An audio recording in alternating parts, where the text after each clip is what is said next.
Hi friends, Kelvinator fridge ఇది. Kelvinator cooling రాలేదని customer చెప్తే వెళ్ళాను, చూసా. వేరే వాళ్ళు వచ్చి గ్యాస్ అయితే ఆల్రెడీ పట్టారు. ఇప్పుడు కొంచెం మనం డయాగ్రామ్ అనేది చూసుకోవాలి. డయాగ్రామ్ చూస్తే మనకు అది ఇన్వర్టర్ మోడలా నాన్ ఇన్వర్టర్ మోడల్ అని అర్థం అవుద్ది. ఇకపోతే వెల్డింగ్ అయితే చేశాడు, గ్యాస్ పట్టాడు. అతను చేసిన తప్పు ఏంటంటే, ఇప్పుడు దానికి వచ్చిన ఫిల్టర్ చూపిస్తుంది అండి. పక్కన ఉంది ఫిల్టరు. కింద అయితే అతను వెల్డింగ్ చేశాడు, బట్ అది బాగా చూడండి అక్కడ ఎలా ఉందో.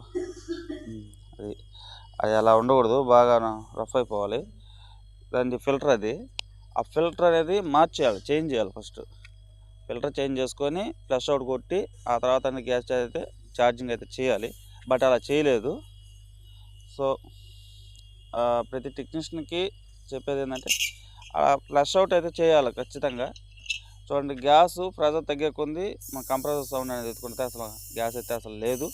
ఓకే ఫ్రెండ్స్, మరిన్ని వీడియోస్కి నా ఛానల్ సబ్స్క్రైబ్